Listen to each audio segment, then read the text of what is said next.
Olá a todos! Hoje venho falar-vos sobre os 4 erros que mais provavelmente podem destruir uma relação e sobre os respectivos antídotos, ou seja, sobre os comportamentos que, pelo contrário, nos protegem de uma separação, que evitam um divórcio.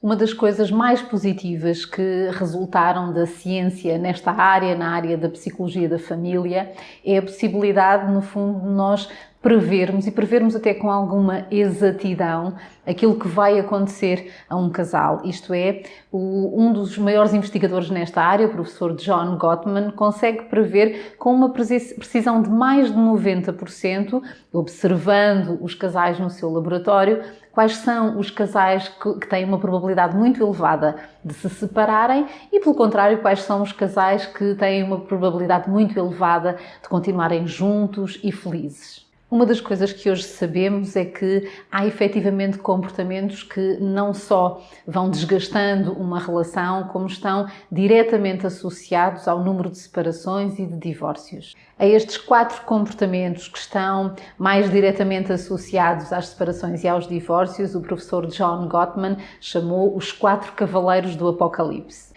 O primeiro de que venho falar-vos é a hipercrítica ou a crítica destrutiva. Não há nada de errado em queixarmos-nos, em verbalizarmos, no fundo, aquilo que nos desagrada. Uma coisa completamente diferente é a crítica destrutiva, a crítica que não visa sobre situações específicas, mas constitui mais uma forma de ataque pessoal à pessoa de quem teoricamente nós gostamos. Fazer afirmações como, mas tu és algum anormal, ou estás surdo, ou o quê, ou é sempre a mesma coisa. Tudo isto são críticas, mais do que queixas, insisto, a propósito de situações específicas, são críticas que traduzem um ataque à pessoa e que, no fundo, mais dificilmente permitirão que a pessoa de quem nós gostamos venha ao encontro das nossas necessidades, porque naturalmente sentir-se-á hipercriticada, sentir-se-á desmotivada, sentir-se-á, em alguns casos, até humilhada. O melhor antídoto para a crítica destrutiva é a possibilidade de fazermos queixas, de fazermos os nossos apelos, centrando-nos nos nossos sentimentos e nas nossas necessidades. Uma das formas mais simples de o fazer é recorrendo àquilo que eu chamo de fórmula XYZ ou ABC.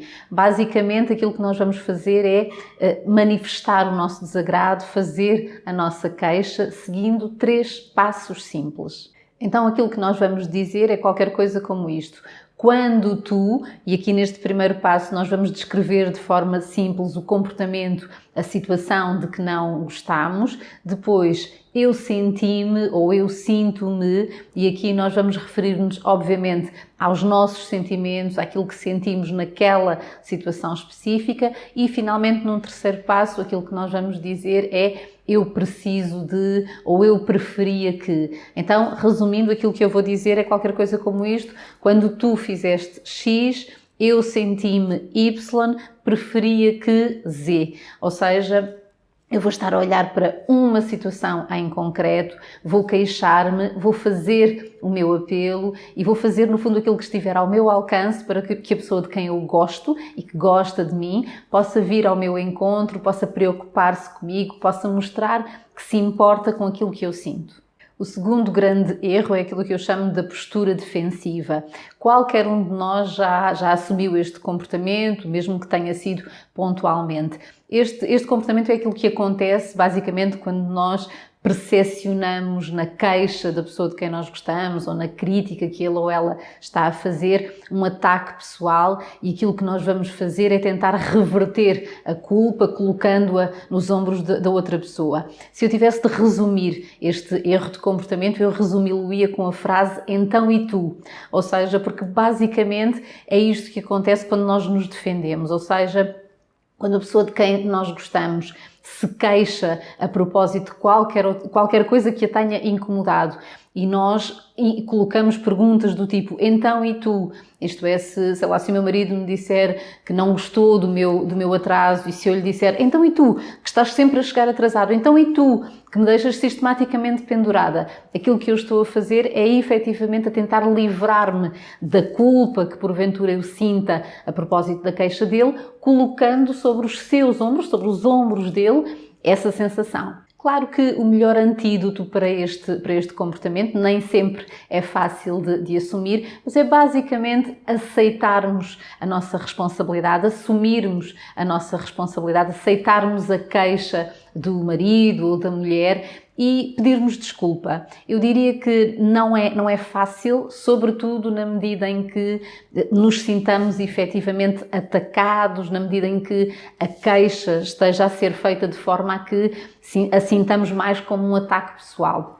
Mas a verdade é que quando nós fazemos a escolha intencional de olhar para a queixa da pessoa de quem nós gostamos, de reconhecer, no fundo, aquela queixa, de assumirmos a nossa responsabilidade e de pedirmos desculpa, nós abrimos espaço para que, em primeiro lugar, para que a tensão baixe e para que, mais provavelmente, a pessoa de quem nós gostamos faça exatamente o mesmo quando formos nós a queixarmos-nos. O terceiro grande erro é a indiferença ou o silêncio. Basicamente é aquilo que acontece quando um dos membros do casal, em vez de responder às queixas, às críticas ou àquilo que percepciona como o início de um conflito, aquilo que a pessoa faz é manter-se em silêncio, é um bocadinho como se estivesse presente, mas emocionalmente estivesse ausente. Este comportamento surge mais provavelmente quando um dos membros do casal se sente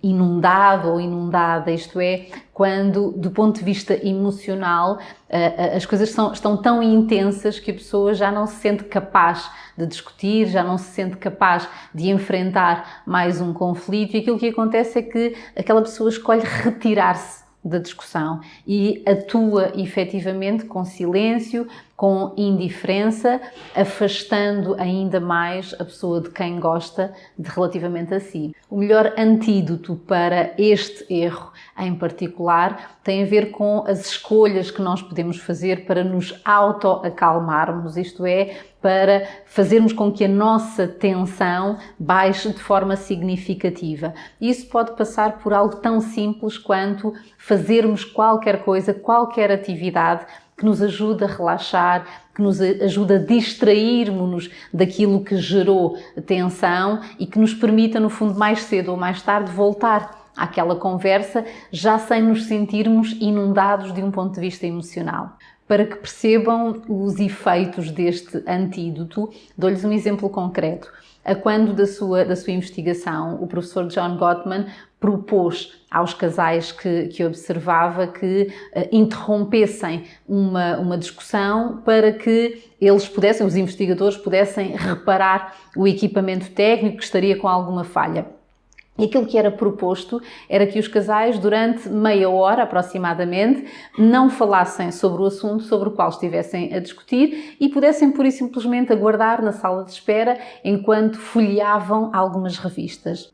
Depois dessa meia hora, a equipa de investigadores voltou a observar os casais e, em concreto, o seu ritmo cardíaco. E aquilo que verificaram foi que os casais puderam voltar aos tais assuntos geradores de tensão, aos assuntos sobre os quais estavam a discutir, de uma forma significativamente mais calma. Reparem que a única diferença entre estes dois momentos, estas duas, no fundo, situações em que os casais discutiram sobre os mesmos assuntos, a única diferença tinha a ver efetivamente com aquela meia hora em que não só não tinham estado a conversar sobre o tal assunto, como ainda por cima tinham estado a relaxar através de algo tão simples quanto folhear uma revista. Portanto, se houver alguma coisa que capte a nossa atenção, que nos ajude a desfocarmos-nos, pelo menos durante alguns instantes, daquilo que gera tensão em nós, é mais provável que nós consigamos efetivamente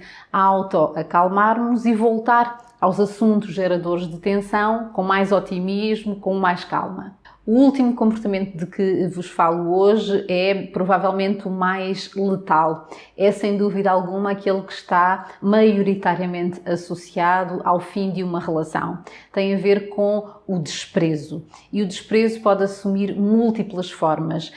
A forma, porventura, mais visível, um clássico, digamos assim, é o revirar de olhos. É um comportamento, neste caso, não verbal, que traduz efetivamente o desprezo de um dos membros do casal em relação ao outro. É muito mais do que o nervosismo, a raiva ou a impaciência. É, no fundo, um olhar de cima para baixo e o desprezo é letal, sobretudo na medida em que, quando nós nos sentimos desprezados, é como se reconhecêssemos que não haja volta a dar. Isto é, porque a outra pessoa não só não está capaz de nos ouvir, como não está verdadeiramente interessada. Há outras formas de um dos membros do casal mostrar desprezo pelo outro. Basicamente, quando há insultos, quando há sarcasmo, sempre que há efetivamente essa superioridade, nós estamos a falar de comportamentos que podem ser ruinosos para uma relação. O melhor antídoto para